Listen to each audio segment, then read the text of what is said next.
Welcome, ladies and gentlemen. Look to my coming at first light on the 5th day, at dawn. Look to the east.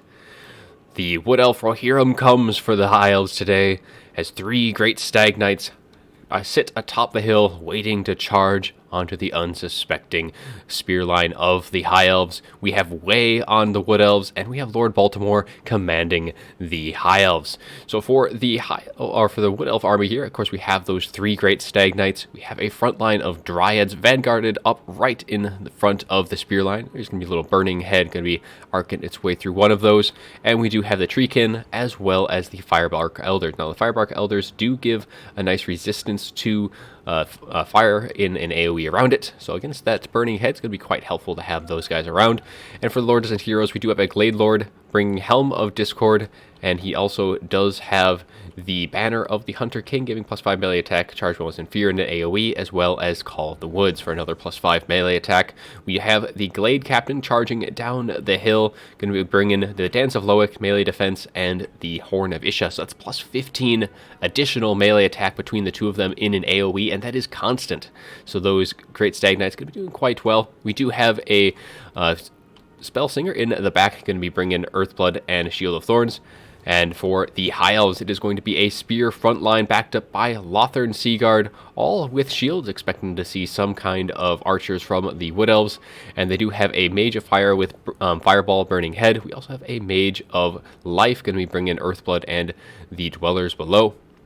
We also do have one unit of Illyrian Reavers and a unit of the Fireborn, the Dragon Prince's ROR, which would be quite nice. They do fire damage, but with that resistance from the Firebark Elders, it's kind of going to be a little bit wasted if they are close by. And it is Alethanar going to be bringing the Moonbow for a little bit of magic missiles, and he also does have Dark in the Skies for reload skills, Stone of Midnight, which is a little useless with the army he's up against today, and Mislead to get a little bit of a distraction. But that is going to be the armies as things are already underway, so let's get things rolling. As both sides, so that initial burning head did actually do quite a bit of damage to those dryads. However, the other units are still doing nice and well, and there is that Moonbow shot making actually good connection with that Glade Captain, doing a nice little bit of damage. Now the Mage of Life has taken a bit of early damage so far. The charge in from the Glade Captain and the Glade Lord doing a nice little bit, and the Fireborn getting a little cut out here by those Firebark Elders. And as long as those guys are close by, these Fireborn want to put a nice bit of distance between those two before even attempting to engage these great stag knights. But that is a lot of very heavy cavalry on the Wood Elf side, and those Fireborn are going to have to be very, very careful, and they're going to need to get the charge if they're going to even think of being able to prevail here. So far, all of the Lothern Seaguard, though, continuing to fire in. That Dryad front line just absolutely crumbling amongst the rest. And the Illyrian Reaver is going to be taking an initial charge here, but trying to give space for the Fireborn, but there's just too many great stag knights, and now the great stag knights are just collapsing upon these Fireborn. You can just see that health melting away on that Fireborn, already to half health and dropping very, very fast. We have Helm of Discord down, Shield of Thorns as on the Glade Captain.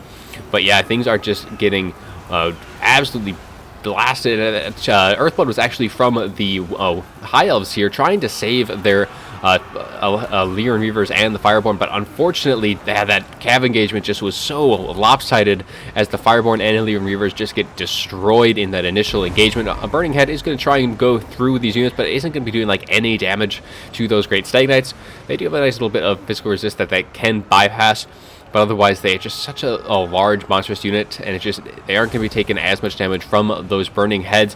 But so far the High Elves have done quite well on the front line department. It is really just the great stag knights that they have to worry about. One of them is actually wavering right now from all the focus fire from all of these Lothern Seaguards, and all of the units that the High Elves have is going to have spears, so they do have to all charge defense against large. They just need to make sure that they are braced when they are taking those charges, but 3 great stag knights quickly breaking those spear line here, and these treekin are holding quite well. They have taken a bit of damage, but the High Elves really should probably try and just ignore these treekin right now.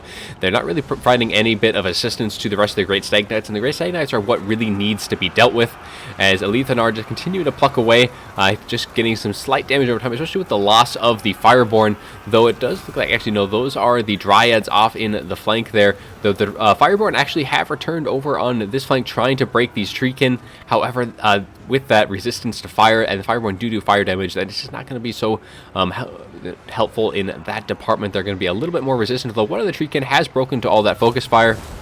And an Earthblood, though, is going to be going down on all of these Great Stag Knights, healing them up bit by bit, kind of counteracting all of the shots that are raining in from above. But, yeah, can the Wood Elves break through all of these spear lines? They definitely have a lot of mass to be able to do so, and while they are slowly whittling down that front line, all of these Lothern Seaguard are just continuing to fire in from above.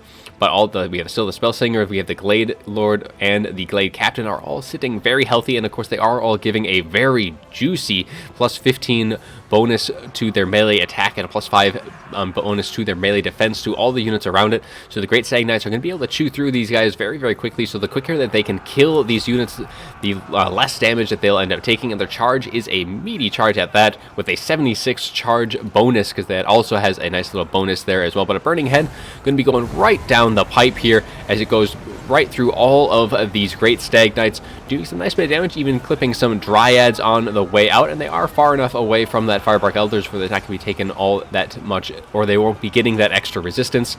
And the Fireborn slowly getting whittled down by these Firebark Elders. The Fireborn really should have pulled out there and just tried to counteract these Great Stag Knights just a little bit more, because they're not going to be doing a whole lot in that department. But the Moonbow once again goes down, actually doing some decent damage to that Glade Lord, getting it kind of low, and Alethadar just continuing to pluck away, but the balance of power is turning in the Wood Elves' favor as more and more of the Lothern Seaguard get broken down bit by bit, as less and less arrows are being able to be fired in. And now with the Fireborn on death's door right now, they still have 12 models, but they are on slivers of HP. These Firebark Elders have been able to perform exceptionally well against what was left. Now the remaining Dryads are able to shut down the Lothern Seaguard, and I think it is only a matter of time before the end is nigh, as the Mage of Life and the Mage of Fire are in precarious positions, both of which are getting kind of surrounded now. A Fireball does go in point-blank range, able to drop one of the Great Stag Knights, but it's going to be a little too late, as the Great Stag Knights collapse upon one of the remaining Lothern Seaguard, and with only one left, and only one unit of spears, they're not going to be able to hold back just the sheer mass of these Great Stag Knights. I don't think they have the stopping power or the time left to really be able to deal with them. Even if these Lothern used up all of their ammunition, just the roaming band of Great Stag Knights with all the Earthbloods as well, it's just going to be a little too much for what the High Elves have left to handle. They do have some returning units on the fringes, some Lothern Seaguard with a bit of ammunition, but they are so low in terms of model count, and the Great Stag Knights, they're just not going to be able to take enough damage on the approach. And with only Alethanar really holding that line, his Mirage does finally dissipate. He is not going to be able to hold out against the sheer tide of units here, as pretty much all of that balance power is in the two spellcasters and Alethanar. And with the Glade Captain now in hot pursuit with the Glade Lord, I don't think Alethanar has much time left, as he isn't going to have any more time to be firing in any of his shots. And now the Great Stag Knights are just going to be able to clean up shop on the periphery. And that is going to be our match, as the Rohirrim charging down from the hill is going to be able to pull through for the Wood Elves. Let's take a look at the after battle report here, just to see how well they all did. So I believe those Great Stag Knights do cost 1,600. The ROR is 2k, but they were able to do pretty good work. 1,800, 16, and 2k in value between all of them. Not like exorbitantly well in terms of damage, but they did do quite well, especially considering most of that damage wasn't going to be dealt to all of the characters. That was all just from the Spearmen, the Lothern Seaguard, and of course the Fireborn, who unfortunately did not pay for themselves as a very expensive unit. And if you are going to be bringing them, especially against the Wood Elves, I think you're going to need to bring a little bit more cav if you are going to bring them. Otherwise, you kind of just have to hunker down and just bring some more cheap mobility, because only one of them is going to get quickly overwhelmed, as you kind of saw even against like Wildwood, the other cavalry that the Wood Elves can bring. And if we look at the rest of the Wood Elves, the Treekin, pretty much just a roadblock for those Fireborn and the rest of the forces.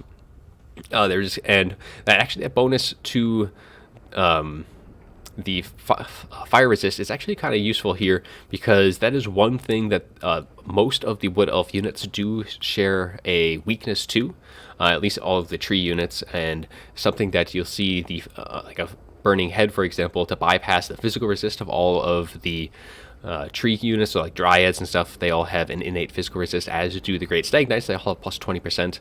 So having that extra resistance to kind of counteract that, though they were kind of a little isolated in there, so they weren't really able to provide that resistance outside of that initial engagement. The rest of the forces, the Great Captain actually doing quite well, able to just kind of fire in shots throughout the course of the fight, doing some decent damage to the mages in the process. Glade Lord didn't really do a whole lot in terms of damage, but having all of that resistance, as I touched on earlier, or not resistances, the melee attack buffs and melee defense to a lesser extent, but plus 15 to all of the Great Stag Knights is pretty considerable. Like, plus 15 to all of those really just helped just nuke the Fireborn, especially when that Helmet Discord is also popped. Those Fireborn did not stand any chance when they were in that engagement, but they didn't really have many places to run, as the Great Stag Knights have a considerable speed advantage on the Fireborn, so they were able to get the engagement that they needed, and once they were gone, it was just a matter of time before everything else got slowly broken down bit by bit. They are all anti-large units, but against 3 Great Stag Knights, when they're just collapsing upon one unit at a time, it is going to be inevitable. And the Wood Elves do pull through. That is all I have for you today. I do hope you enjoyed the video, and as always, have a good one.